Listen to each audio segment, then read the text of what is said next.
Good evening, everyone, or good afternoon, good morning, depending on where you're joining us from. It is your girl, Marcie Thomas, and I am super happy to be here with you again for another episode of Live Well, Sister. So please come on in the room and get ready for a great conversation about our style and how we show up in the world and all of that. So I was thinking as that last little one popped up that said living with joy. I'm like, well, tonight we're talking about living with style. How about that? So that's what we do as beautiful Black people. So please come on in the room, as I said, and get ready for what's going to be a great conversation.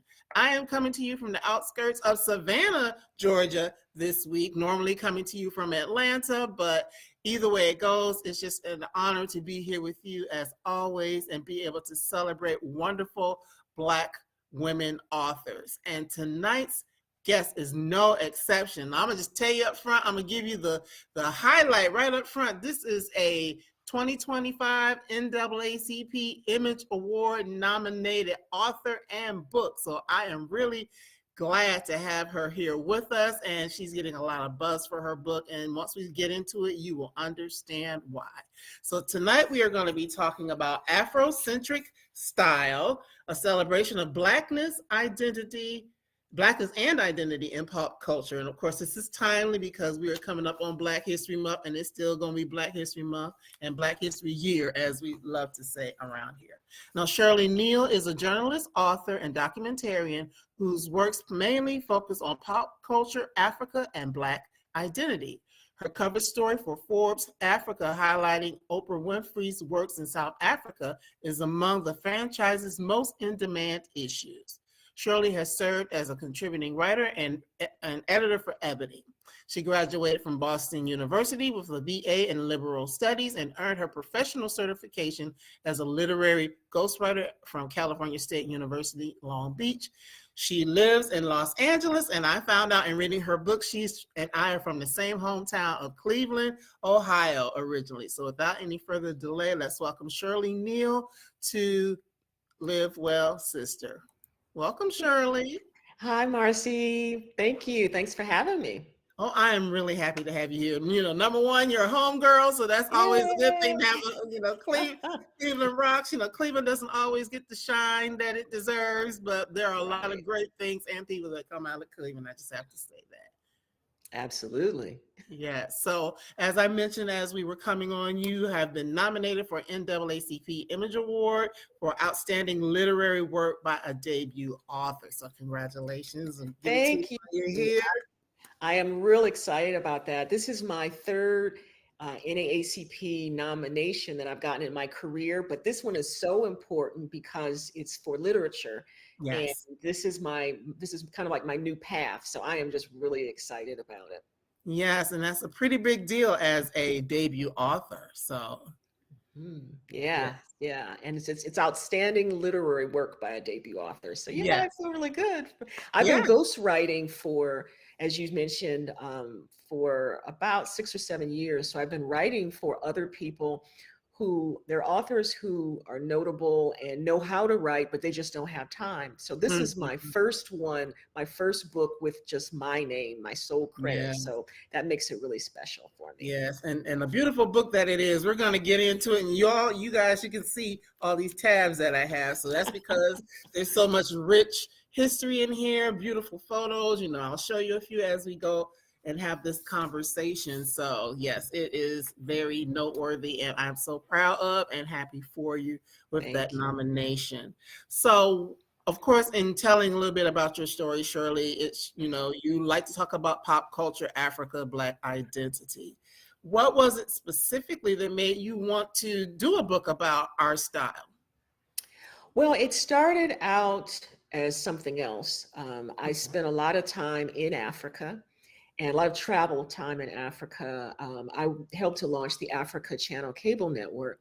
And even before then, I was traveling to Africa just for pleasure. I was just interested. I started there in 2000. My sister had a tour group going there, and I tagged along. And ever since then, I fell in love with the continent. So I was just interested in infusing my home with African art and African design. And when I started the Africa Channel, part of my job was to travel to Africa. I oversaw an office in South Africa. So I was there. I probably made about 50 trips in within a 2-year period, just working for the network. And so I had decided that, and even before then, I was really bringing home all kinds of artifacts. And so I decided to pitch a show 2 years ago. I had pitched a show to TV1 called Living with Soul that I produced for a season. And it was about infusing your home with African design. I remember that. I love TV1. So yes, I remember that. Great, great. Well, after I left the Africa Channel, I decided I love that show so much. I still love Africa. I'm still going to Africa. Why don't I write a book about infusing your home design with African culture? So that's what the book ended up being, and what I was started out being to be, and what I was going to do was kind of weave my story. I had spent so much time there and had so many different adventures on the continent. So I thought, why don't I have a book not just about design, but also about my adventures? So when my agent pitched it, she got a lot of feedback about, we love your stories, we love this, we love that, but maybe not do the design. What else would you cover? And so it kind of morphed itself into, what else are you really interested in? And pop culture has been something that I've just really enjoyed. And I love storytelling, and I love fashion and design and history and Black identity. I work closely with AfricanAncestry.com. And they're all about Black identity. So I said, why don't I take everything that I'm interested in and create this book about how pop culture is this conduit to help us better understand Black history and culture. So it kind of morphed into this. And I'm happy that it did, because I love this book. As you know, you've already seen all the tabs, but what I like about it, and I'm going to try to show some pictures and just things like that, like that's Tyson. And when my mom opened it, that was where she wound up. That's picture Ava DuVernay. There's just so much, Questlove with his pick in his hair, all these beautiful, number one, the photographs. But then what I love about it is that you are telling stories. And you are sharing history. Yeah, one of the things I tell people, and I mentioned it in the introduction, and I'm constantly telling people who have purchased the book, the pictures are there to bring you in, to draw you in. I was very careful and very meticulous in my selection, but it's really the stories that I want you to read. Don't just kind of thumb through and look at the pictures and close it and put it on the coffee table. Really read it. There's a lot of thought-provoking commentary in there that takes you back. There's some things that you probably forgot. There's some things you didn't know. There's some things that are all related to either our history or culture that's worth sharing. So it's really about the stories in there. It really is. And I found myself really resonating with the stories of learning. I like the fact that, yes, it is about style, whether it's, how we adorn ourselves with our clothing or our hair and things like that. But then there's just also the history oftentimes that plays into how we might show up.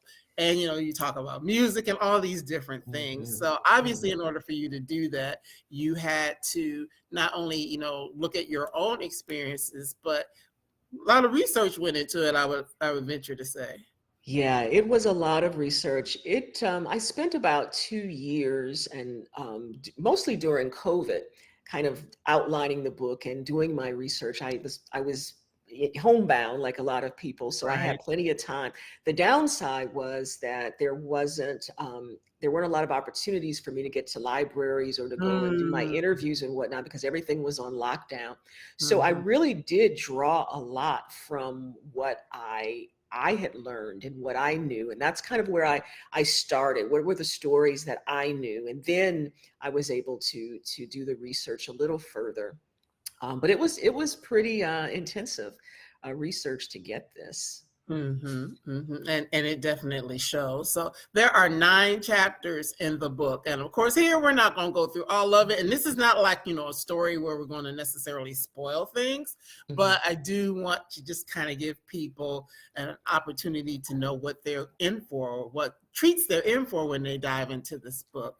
So you start out in the first chapter talking about wearing the movement. So tell us a little bit about what you mean by wearing the movement.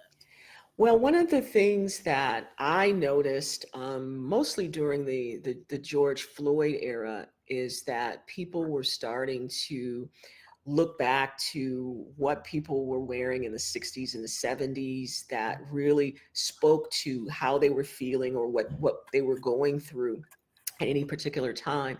So I decided that I wanted to research that and dig a little deeper, look at our pop culture moments and see that what you're showing right now is a perfect example.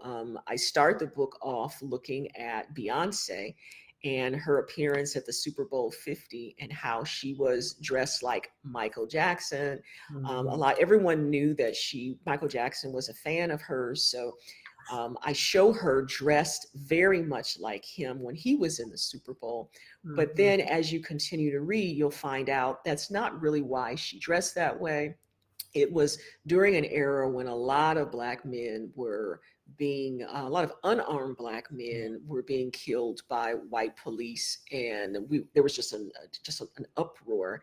And so this was really her way to kind of speak her piece about what was going on. So this leads me into Black Panthers, into a lot of other stories about why we even wear the movement. People were starting to wear black berets and black Mhm. jackets, young people who thought it was just style, but it was really more than style. And I wanted people to really understand that a lot of the pop culture images that we see out there, there's stories behind them that are very, very rich, that are basically attached to our identity. And don't just wear something, know why you're wearing it, Right. understand that there's a history behind it. So that particular chapter really deals with over from the as far back as the 60s to today, why we wear our messages in our clothing. So Mhm. it's a pretty powerful chapter. It is. It is. Just diving into, because yes, like a lot of people, we think that thought that what Beyonce was where it was paying homage to Michael Jackson. Now, of course, the women with the berets, that kind of gave away a little bit of Black Panther. But I love the fact that the Black Panthers, I should say, but I love that you kind of dove into that, and even the history of how they started dressing in that manner. So, because a lot of times we don't know, we just see these iconic photographs or whatever, and we don't know why they were doing it. I mean, okay, wearing black, but why the black jackets, why the black hats, all these sorts of black berets, Right. those sorts of things. Right. So Why did we start doing the fist? there A lot of was, people yeah, don't know that. Why did that represent something? So I really dig deep into a lot of this imagery that we're used to seeing, but it's interesting to find out the origins of them. When we see Martin Luther King in marching, yeah, what, why did they wear what they wore? Why were they wearing suits and ties and whatnot? Just really kind of covering the messages behind fashion and even in sports, why yeah, you see off screen, I mean off court, you see athletes wearing one thing and then they weren't allowed to speak their piece, right. and then sometimes they were, and why they made their choices, and they spoke through their clothing. And Mm-hmm. I had so much that I could put in that chapter that just got on the cutting room floor. because there's really a lot that's connected to Black history through pop culture as far as our fashion's concerned. Yes, and thinking like about Trayvon Martin, who, with the The hoodie, hood. it takes Mhm. the hood To to save save the the hood. hood. Yes. Mhm. Things like that. And it's true because, I mean, I'm not going to show you all the pictures because you got to buy the book. That's But, right. but just, thinking of, the symbolism of people wearing hoodies, and like you talk about how people responded once, what happened, the tragedy with Trayvon, and how people may have responded by wearing hoodies, or, showing up in places wearing hoodies and things of that nature. So Right. that, you might just think, oh, we're just mimicking what other people are doing, but there is some symbolism behind all of that. Exactly. And even when you look at the hoodies, I mean, this was something that even got President Obama to speak out, and he was very careful about not speaking out on things of pop culture, if you will. But this was something that even moved him enough, and that's in the book. So I want people to really get an appreciation for the link between the Blackness and pop culture. Yes, yes. And I do have to talk about, because you already talked about it a little bit, the whole thing of how Martin Luther King and people like John Lewis and all that, how they dressed, and, dressing what we call our Sunday best sort of things. Yes, Not even the yes. strategy behind that. And a lot of people may say that it's just tied to, what are we trying to say? What's the term that they use for it? Where you're trying to look acceptable. Respectability fashion. Yes, thank you. But that's not necessarily the only reason why they were dressing that way. Exactly. And that term, respectability fashion, meant something then, and it means something different now, because it gets a lot of that phrase gets a lot of pushback now from a new generation. But I want you to understand how the origins of that term, and what it really represented. So there's a lot to learn there. There's definitely a lot to learn. And then I'm not going to show the picture on this one, but you all got to get it and read it. But even that iconic photo of the three gentlemen at the Olympics, where two had their fists held high, the story behind that. And it's more than just the fist. Things that I didn't notice before that you dive into. Okay, good. That's what I want. I mentioned in my introduction, I want people to say, I didn't know that. You think you know everything about some of these images, and I want people to find out that there's something beneath what they know, and to say, wow, that's new. I didn't know it. Or that's interesting, or I want to share that. That's exactly what I want to get out of this. Yes, and yes, there's so much more, because you talk about all these historical things, but then even in, modern times, how people have adorned themselves to show up and have a statement in something that they're wearing. So it's just really powerful to see that, and to learn, and to understand, and really think more about the choices that we make. Because I mean, today this was a choice. You know what I mean? I wanted to show up in a certain way, and it's beautiful, and it's African. From what I can see, that's an African mudcloth pattern. It looks like. Yes, and it's like I wanted to show up in that way, or wearing my hair up versus wearing it down, or the earrings and things like that. And sometimes it's just because that's what you want to wear on a given day, but sometimes it is a statement that you want to make. Absolutely. And with the African fashion that you're wearing, even one of my chapters even looks at it as being fabrics of pride, African pride. So I do a whole chapter on just kente cloth and African patterns and what they mean, and how we've used them in pop culture to draw attention and to make statements. So that's another strong chapter where I think there's a lot to learn there. We're not just wearing the fabric; it has a meaning. Yes, and and the fact that different designs or different colors mean certain things, and how maybe a person of a certain level of authority or privilege or royalty in many cases that we're wearing the fabrics. And then also how it's shifted over the years, because I will admit, in the early days, maybe 30-40 years ago, if I got something African, it might be look more quote unquote what we think traditional African clothing looks like, and maybe the fabric might have felt a little stiff or whatever the case may be back in the day, but now it's different. You can find Afrocentric clothing and garb that's got stretchy fabrics and and modern looking designs and all that, so it is something that has evolved. It really has. And our appreciation for it, there was a time when we only saw it on Black History Month. Right. And now there's an appreciation for it, and it's being there's different types, as you said, there's different types of fabric. I mentioned in the book that it's so popular now that a lot of people reject the original cloth because it's so harsh and coarse, and they want the synthetic, and they want the dyed, and so it's really changed now. I raise the question: does that make it, if it's not as authentic, does that make it still hold the same sense of identity that it did? So I raise a lot of questions like that, just to evoke some conversation. All right, like I'm looking at this now. This is definitely Amanda Gorman. It's a traditional looking fabric and all of that, and just the way she's wearing it is so beautiful to see that. And it speaks to the designer who created that, Virgil Abloh.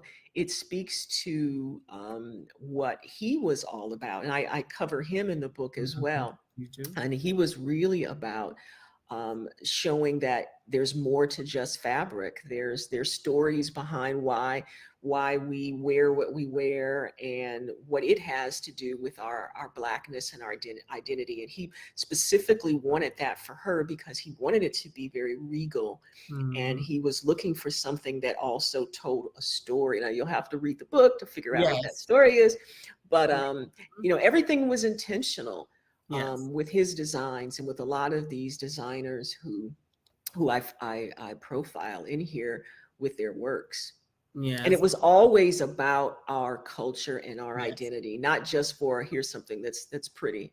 Yes, I love that picture right there. Just the sisters hanging out. Yes. And this one on this side, the team showing up.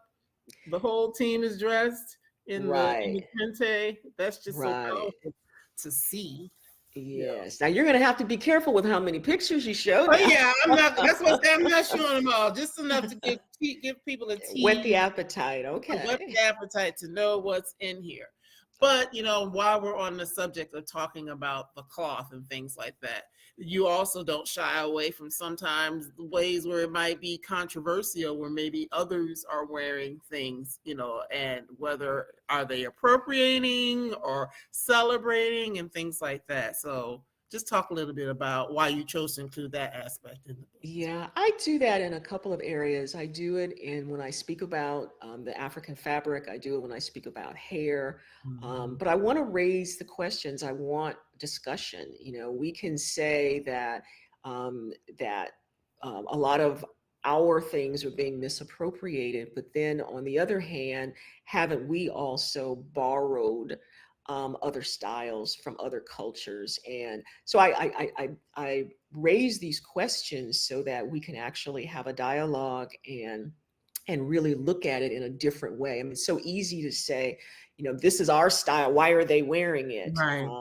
And sometimes it's political. And one of the pictures that I show in there that I think you're referring to, it really does, it's with the kente cloth and how it's being worn. And there are two sides to that discussion. I mean, is this appropriate? Is this paying homage? Or is this just pretty much exploiting Black identity? So I do that a lot.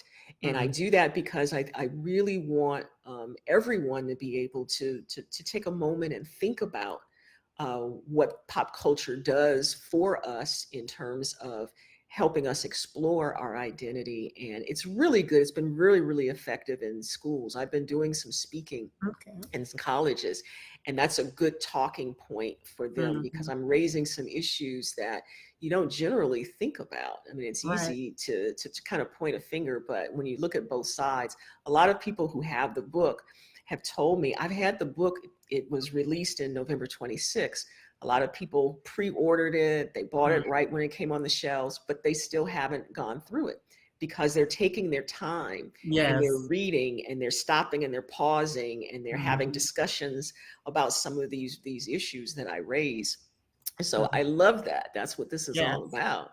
Yes, and that's why you say it's not just a pretty book to throw on, on a coffee table. It really is something to dive into, and I can attest to that because, as I said, I was learning a lot along the way, not just because I wanted to have this conversation, but also I just want to know because our style is a really integral part of who we are. And especially right now when there are so many attacks on our personhood and on, just things about us and our history and all of these things are, these types of books are so important for us to not only learn, but also to feel a certain sense of pride in who we are and how we, can choose to show up in the world.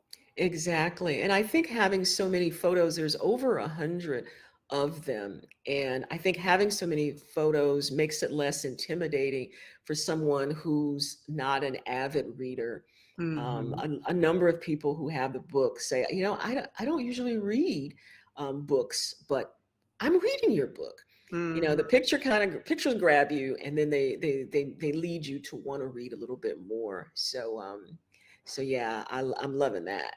Yes, it's good. So, your work is not in vain. Definitely not. Before we move into talking a little bit about hair, I do want to talk about hip hop and high fashion because that has been a big thing. We've seen it, and there's been ups and downs with that, even in terms of how Black artists, especially in hip hop, have been perceived, whether, this high consumerism with wearing all these fancy designs and maybe at different points in time us not being even thought of being good models for wearing the clothing. So just talk a little bit about what we can find in that particular portion. Well, what I've done is I've presented some profiles on some designers who we may not have gotten a lot of play. We know of them. We've heard their names. We've heard of Virgil Abloh. We've heard of Pharrell Williams. But how much have we heard about Patrick Kelly? We may know a little bit of something about Dapper Dan. So what I do is I cover these incredible creative artists who have had a lot of influence in hip hop culture.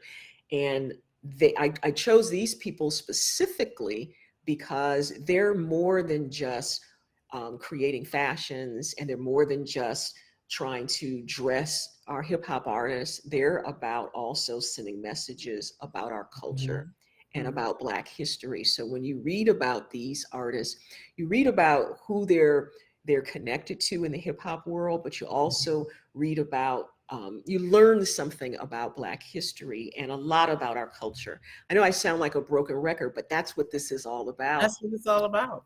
There's one chapter that also deals a little bit with hip hop, but it deals with another designer, young designer, Kirby John Raymond, who has his Pierre Moss. And I picked him because he's a runway artist, but he has the most incredible runway shows that deal all about race, but race in a positive way in terms of educating people about our culture. It's controversial in many ways, but he teaches us through his fashions. And that's something that's also very, very exciting to me. And I devote a whole chapter just to Yes. And I really enjoyed that chapter. But in light of, we're not going to show you everything. You all have to get the book to really see it. But I will say that in that particular chapter, I like the fact that you talk, I'll share this much, is that you talk about, like the cowboy culture before Beyonce and what she has done, and how this particular designer has paid homage to the cowboy culture and things like that. So yes, it might be new to some people, but we know that it's a part of our history, and there have been many who have celebrated it along the way. Yes, exactly. So that's actually one of my favorite chapters. I love them all. You can't pick a favorite child, but Right, exactly. that's a very enlightening one because a lot of people knew very little about him and learned so much just through Mhm. fashion. Yes, I love that. So, even though the book isn't broken up in sections, it kind of sort of is, because the first part is all a lot about fashion and clothing and how we adorn ourselves, and then there are 3 chapters that you really dive into things about our hair and different aspects of Black hair. Starting out with Black hair love, and what does it mean to love our hair? hmm And what I do with that is I make it interesting for, well, the whole book is interesting for a wide demographic, but hair love specifically, I want young kids to also appreciate that chapter. So I have a lot of references to young people, through our literature, through our music, and how they can come to appreciate and love their hair. I did that intentionally because Mhm. so many young Black kids or any kids of color are, they're bullied in school, and a lot of times it's because of their hair. And Mhm. so I write this intentionally to give them an appreciation for our hair, however you wear it. And I use a lot of examples from TV and from literature to kind of make the point. And it's also for all of us, so that you can Mhm. get us. We're going through a place again with respectability fashion, Yes. as it's talked about now, where you're being told how you can wear your hair if you're a Mhm. newscaster or Mhm. if you're showing up at your job. And so that's why it got a negative connotation now for a new generation. But what I do is I cover how we've evolved over time and what the Crown Act has done, but to Mhm. kind of give us perspective, so we can appreciate our hair and any style. In And any style. in any style, it doesn't have to be just a natural style, which a lot of people think when we're talking about going back to our roots or hair love, that it has to be, oh, we're going back into the natural movement. I happen to like to wear my hair oftentimes straight, but does that Mhm. make me a sellout? So I raise a lot of questions, and a lot of interesting topics related to our hair love, the myths about our hair, the controversies about our hair. And I kind of cover every hairstyle: afro, straight, Mhm. locks, bald, shaved, you name it. Yeah, I love this particular photo talking about youth. I Yes, love that yes. photo That right. nothing says hair love more than that. And more than that, that's More than right. that. That's right. We have a comment actually from one of my good friends. I love that the book was also written with youth in mind. Sounds like a great gift idea. It is. It is. It is, and it absolutely is for all ages. A lot publishers hate to hear you say that when you're pitching the book, and they ask you, like, who's your demo? And they said no book is for everybody. Well, this is one book that really is, Mhm. because it Mhm. really does reach a wide audience. And I was honored. I heard that even at my church, the young people want to use this book to make their presentations for Black Oh History Month. wow. I love that. So it's young people, and then the older people want to do the same thing. So it really does reach a wide audience. Yes, it does. And I really, it is talking about culture through style. So I like the intention that you put into including, films, books, things, television shows, and all of that, music, whatever, because things about our style and our fashion and our swag and our hair, it shows up in all of those places. And Right. it's important for us to be able to celebrate ourselves and, and say, hey, I am not my hair, whatever the case may be. Exactly. It's important for Exactly. us to do that. Yeah, and I even questioned the title of the book. I didn't want Hmm. style to have people think it was just fashion and hair, and beauty, which is why, if you'll notice, the subtitle Hmm. leads, it's at the very top. This is really Yeah. more about a celebration of Blackness and identity and Hmm. pop culture. The style comes later. I didn't want to scare away men who might think, oh, it's Right. just a book about fashion. It's just a book about hair. No, this is a book about style as it refers to us as a people. And Mm-hmm. I really wanted that subtitle to really jump at you. Mm-hmm. That it's really a celebration of that too. It is. And, for those who are watching, because we get some men that watch at different times, men are featured in the book heavily. So don't think you're going to pick it up like Shirley said, that it's just going to be a bunch of, women in makeup and, and all that kind of stuff. This is not what that is, but of course, we both genders are, featured in the book. So from that perspective, but yes, there is a lot, like, some of the designers and, the hip hop chapter talks a lot about, males who are involved in, creating culture through fashion. So yes, it's for everybody. It's for everybody. And that was definitely intentional. Yes, and it's nice. And I just have to do this because I am a doll person. So yes, I was excited to see the Barbies in here. That's one of the vintage Barbies that's in here. And many of you may have had a chance to see the Black Barbie documentary. So, and you mentioned that in the book as well. And I try to do that as often as I can. I wrote the book over a period of time, but with editing and whatnot, I was able to update certain areas. And if there was something that I could reference, like the Barbie documentary, when I'm writing about Barbie, I did that because I don't want you to just stop here. I give little tidbits of information and I want you to feel like you'd like to explore it. So I do mention that. And that's an incredible documentary from Shonda Rhimes that really gives you even a greater history about the Barbies. Yeah. And I just had to show, this is the one I told you, I'm not at my house right now, but I have her. That's the one I was telling you I have.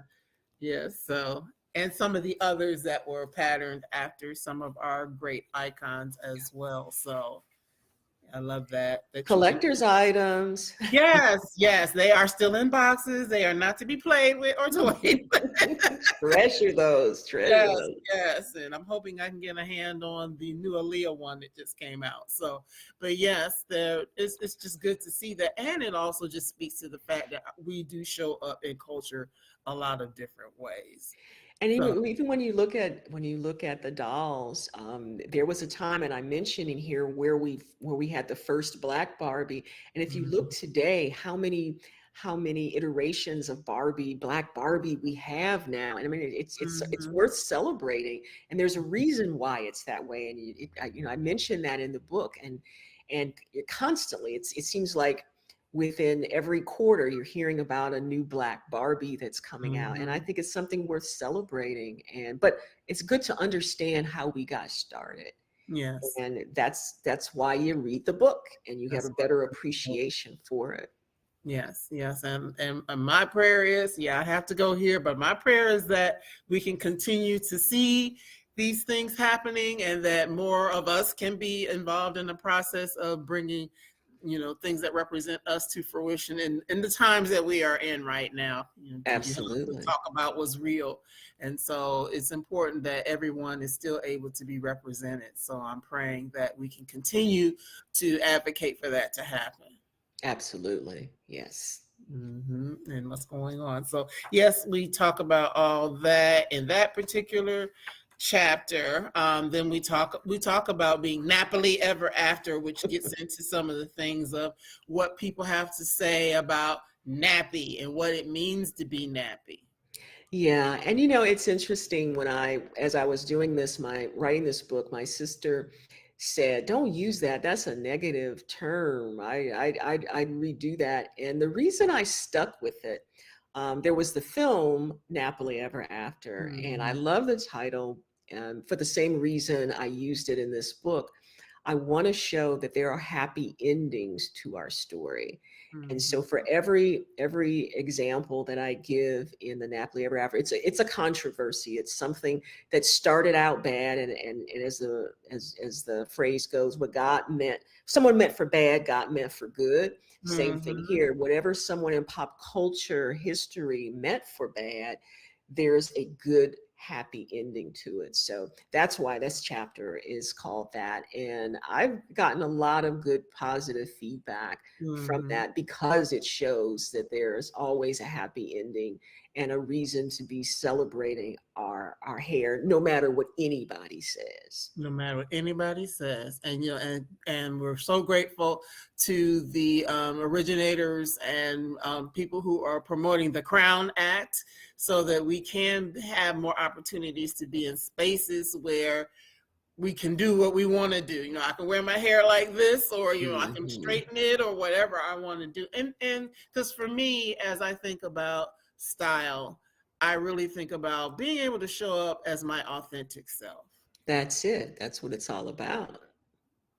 Yeah, it really is. I write in one of my chapters a personal experience where I was with an entertainer, and you'll have to read the book to find out who it was, who would not take pictures with women who wore weaves because he felt that that was a sellout, and that we should all wear our hair natural. And so when I did the interview with him, my hair was straight and he assumed I had a weave.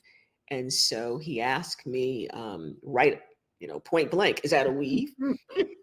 And I refused to answer. And he ended up taking the picture, but he put someone in between us because he really didn't want to take a picture with me in case I was wearing a weave. So he just, he just had this issue. And so I like to spend time to talk about our natural self. If you want to wear a weave, wear the weave. If you want to wear it straight, wear it straight. If you want to wear it natural, wear it natural. But I give background for each way you choose to wear your hair, so that you're not just doing it just for style's sake. You're doing it for culture's sake, and you know why. You know the roots of it.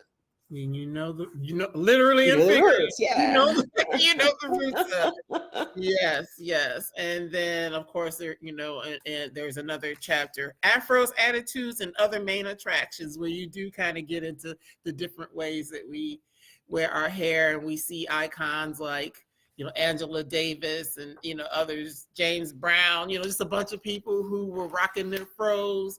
Well, I am going to show this because I just love this picture of her, Diana Ross, with a big old fro. And one of the reasons I did that is Diana Ross, as when she was a Supreme, they were all about wearing wigs. Yes. And so I think when she was photographed with the big afro, that was just iconic. Yes. And I talk about how that came to be. And even you mentioned James Brown, we know James Brown with his processed hair, and that was his look, that was his style. But then there was a point in his career where he decided, I'm going to wear an afro, and there was a reason behind it. And so I think it was worth sharing. Why was he wearing it, and why did he go back to wearing the process? It wasn't just for style, it was for culture's sake. Yes, say it loud. I'm Black and I'm proud. There you go. Yes, I love that. But and I don't mind telling my age. I am a child. I was born in the late 60s, coming up in the 70s. So yes, watching Soul Train and seeing all the young people with their big afros and their bell bottoms and their platform shoes. Yes, it's just something. And the dashikis, you do talk about dashikis in here as well, because that's a part of our cultural, clothing and things like that. But that's what I grew up seeing. So Soul Train. Yes, and the Afro Sheen commercials. Yes, you do have an ad of that in here as well. But that's what I grew up as watching, or picking up an Ebony or an Essence back in those days, and seeing a lot of people with the afros and things like that. So when we as a culture started kind of leaning back in that natural side, I said, I'm with it, because that's what I started out seeing when I was growing up. So well, you mentioned Ebony, and Ebony was actually it was very useful for me in researching this book. And so that was our, that was kind of our Bible Yes. for a lot of us growing up. And so I really relied on that a lot. And that is really part of our pop culture history that we can't ignore. So I just want to give a shout out to Ebony Magazine, because they're still doing a lot for us in terms of having us celebrate who we are and our culture. Yes, yeah. Ebony and Jet back in the day. And there was some And Jet back in the day. yeah, That's those right. are the mainstays. But yeah, just the Afro, yeah, thinking about Michael Jackson and Jackson 5, just all of that, was a part of our history, and is a part, I should say, of our history and culture, wherein maybe initially it was maybe so-called quote unquote militant people rocking the fro, but at a certain point everybody was wearing afros. Right, right. And I write about, Angela Davis was known for her fro, but there was a time when she didn't wear one and got a lot of news. It was very newsworthy when she didn't. So I write about that in the book. And there are a lot of little tidbits like that that make you want to read. Yes, and Jean is saying Ebony was on every coffee table. Absolutely, absolutely.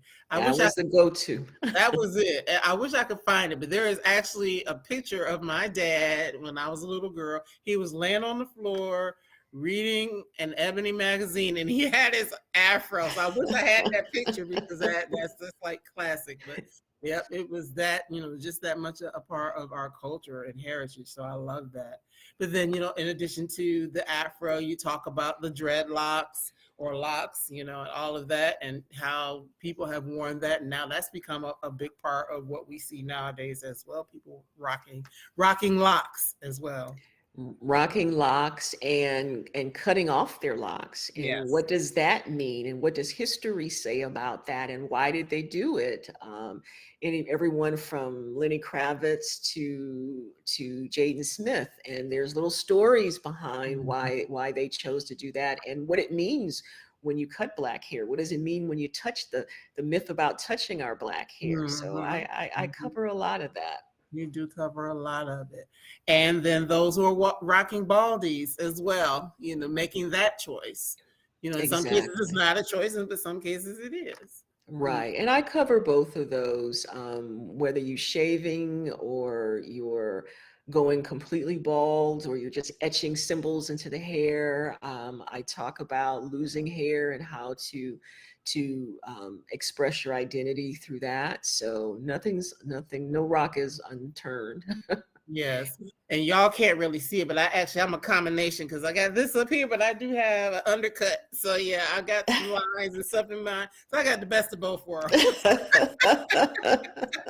Sounds good. Yes, that was a conscientious choice. At the end of the year, I said, I'm going to do something different. So I'm getting an undercut, because I want to have something a little different. But all of that, again, it's like showing up as your authentic self, being able to express your style, and show up in a room looking the way you want to look when you show up in that room. Right. And have pride in that. Just know that it doesn't matter what anyone else thinks. If you have pride in that look, as we should have, then that's the way to go. That's the way to go. That's the way to go. And last but not least, because I'm a combination, well, not necessarily last, but the braids and the beads. When I was growing up, there's a picture in my mom's house somewhere, me rocking the beads and all that, like we saw Venus and Serena do. So yeah, all of those things. I mean, we just got. One of the things I love about being Black, one of the many things I love about being Black, is the different options that we have. That's it. And we have so many. And for many years, we didn't celebrate that. We were ashamed sometimes, whether we're talking our fashion or hair, whether we're talking beauty. That's the last section that we get into, whether it was our features. We didn't celebrate it. And now we celebrate these options, or at least we should. And that's one thing that I try to really impart that message in the book. Mm-hmm, mm-hmm. And in this particular chapter, also the head wraps. So, like your Erykah Badu's and, people like that who are rocking Scully's or whatever the case may be, the elaborate head wraps. And even there's history behind the head wraps as well. There is history behind the hair wraps in a lot of genres, even in sports. I talk about the head wraps, the do-rag, and I talk about the mammy head wraps that are also in film, and then the enslaved were forced to wear, and what we wear for style. So I kind of cover the gamut, and there's a history behind it, and there's a reason to really be proud of those options that we now have. They weren't always options. Right, that's true. And I do cover that. Yeah. Mm-hmm, mm-hmm. Yes, because and some people who are watching may already know, but once upon a time they didn't want our hair to be shown. They wanted our hair to be covered. So, but exactly. Us being us, we're like, okay, you want me to cover it up? I'm gonna show you what it looks like when I cover it up. Or what I can do with it when I cover it. Exactly. Yeah. I'm like, okay, I see you.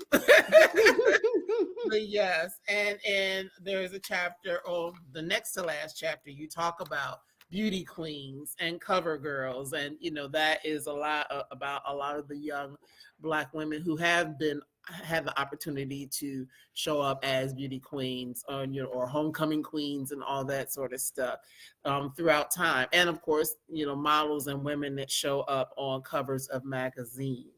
Right. And I really go through a history of that and how we've evolved, and celebrate where we've come. I mean, it was a really hard struggle for us to be, when we knew Black is beautiful, but the world didn't know for a long time that Black was beautiful.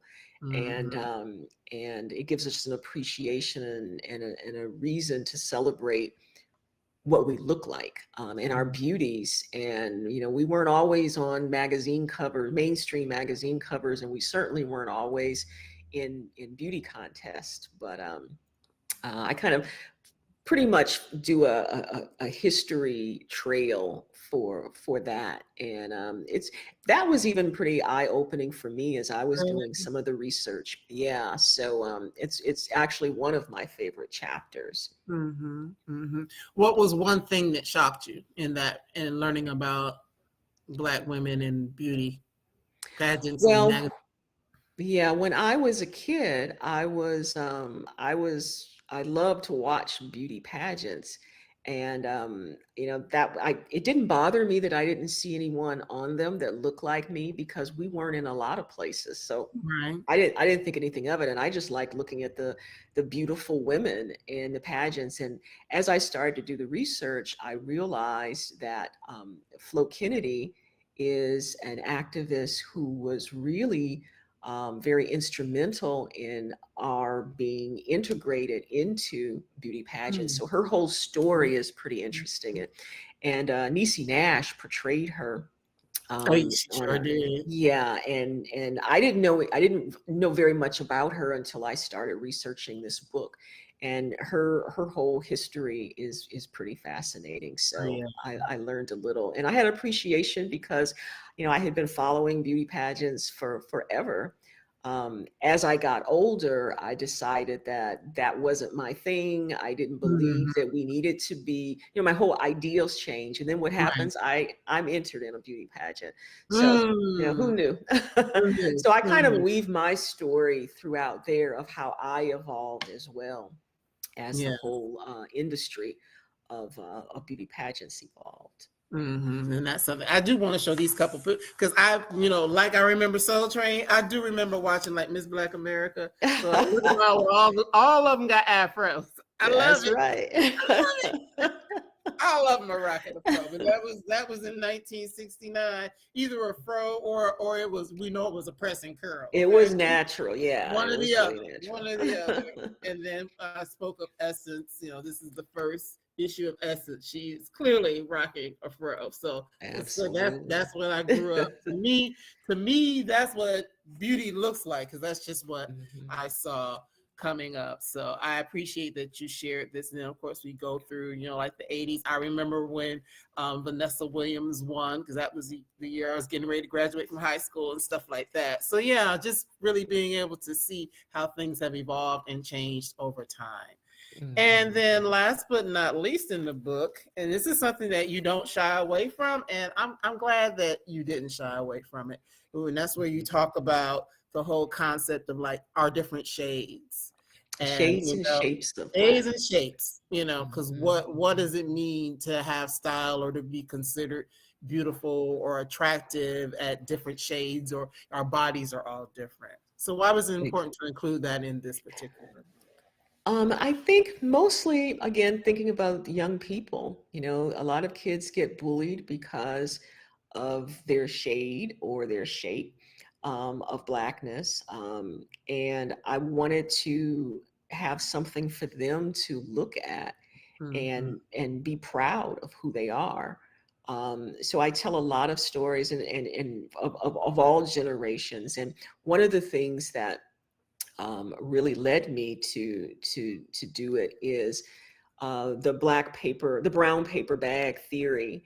And I came across that many years ago, where you hold the paper bag up to your face, and if you were that color or lighter, you were accepted, and if you weren't, then you're out. And I think I wanted to talk about that. And that led me to kind of covering other stories about our shades and shapes, and kind of put out there what reality has been, and what it is now, so that we can really appreciate, who we are. I talk about skin bleaching and that whole trend. I talk about appropriating. I talk about our lips and our eyes and our hair and our butts, and I cover it all. Yes. And I use pop culture to do it. I use literature and movies and music and everything I can, just to make the point that we are all uniquely different, and let's celebrate that. Let's celebrate it. Let's celebrate. And I do appreciate that you included that, because I mean, even as we think about what makes our hair beautiful, or what makes our clothing style, acceptable, all these different things, there are a lot of, what should I say, historical things that have tried to let us not celebrate ourselves. And it might be easy to try to ignore that. Like a lot of other things, people don't want to think, oh, well, that doesn't apply. Like, yeah, a lot of those things still are happening. Right. I have seen stuff on social media about, the light skin party or the dark skin party, or, whatever the case may be. So there are people who are still holding on to some of those ideals. And it's important for us to be able to have a book like this and be able to celebrate all of who we are, no matter how we show up. Right. Just kind of call out all of what's people are trying to shame us with. Just call it out. And let's celebrate. And that's what this book is. Hey, that was a good word. This book is a celebration of Blackness and identity in pop culture. See what we did there? Hey! Brought it back. We took it all the way back around. But it is a celebration, and we should always celebrate ourselves. And for those who can't, books like this will help you, because you can see yourself in it. And I really love the fact that you do have things in here that young people could put this up and look at it and say, hey, maybe I need to think about that differently, or I'm learning something that helps me understand who I am, or that it's okay that I have these nice full lips and this wide nose and, this hair that is not,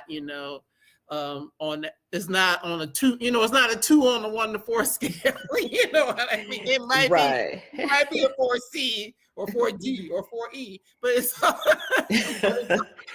and the other thing, and the other thing is, they're not just hearing this from me. These aren't just affirmations and facts that I'm giving them. I'm actually using pop culture, viral, trending images that they're used to seeing, and I'm pulling from that what they need to know and appreciate and celebrate. So it's not Mm-hmm. just some older woman saying, you should appreciate you shouldn't be ashamed and you should wear your hair. It's, I went where they go, they're on social Mm-hmm. media. A lot of these images that I picked, half of them are trending social media images. Mm-hmm. Half of them are historical images, iconic images, but you're Mm-hmm. really learning from from pop culture. Yes. And I use that to get everyone's attention. Yes, and you have done it so well. Paul, as Thank Paula you. says, thank you, Marcie and Shirley, for a very informative, interesting conversation. Yes, Yeah, it's been thank our you, pleasure Paula. to bring this to you.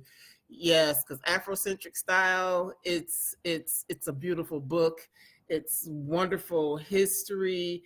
It's timely. Even though I know it's been out for a couple of months. It's timely as we're having this conversation as we're preparing to enter into Black History Month. Is timely because of ways that people are trying to diminish the things that make us a part of the culture or that showcase our style or our beauty. So this is an important work, and of course when you started it you didn't know any of these other things are going to be going on. So No, some things and just and it's an evergreen book. I mean, yes you it can is it it's is. something you can pick up, I believe, 2 years from now, and Mm-hmm. it's still pretty relevant, Mm-hmm. and it's something that you can still use and learn from Oh and yes, and appreciate. I know I will continue to go back and forth to it. Just, sometimes you just need to look at beautiful, beautiful Black people doing what they do. So it's good for that. So of course, Shirley, as I mentioned at the top, if people joined us later on, the book is nominated for NAACP Image Award for Outstanding Literary Work by a Debut Author. So, we will be rooting for you because I know that's one of the ones that we can't vote for as a public. Right, But we will right. definitely be rooting for you in that. So are you excited about being able to go to the event and all of that? I'm excited for this category. They're having a virtual. Yeah. They reserve the broadcast. I believe it's February 22nd for the on camera categories, and everything else they kind of put into a virtual. So yeah, I'm very excited, and I'm claiming it. I'm claiming victory. Yes. Yes, we are claiming it with you and for you. So, in the meantime, in the between time, are there any places that you are going to be maybe doing book signings or other conversations like this where people can connect with you or learn more from you or maybe even come get a book signed or whatever the case may be? Yes, actually, thank you for bringing that up. Just today, I sent out an e-blast to my mailing list. This weekend, I'm going to post it on social media, and everything is currently right now on the AfroCentricStyle.net website. You can see where book signings are scheduled Mhm. and speaking engagements, but I'm going to post that on social media this weekend. Right now we have some signings, and I actually do presentations. Mhm. So I'm showing things from the book, I'm talking about them, I'm giving you some extra information that's not in the book, because I could only put so much in the book. Right. So I'm doing great presentations as well, and book signings right now in Los Angeles, Washington, D.C., Cleveland, Ohio.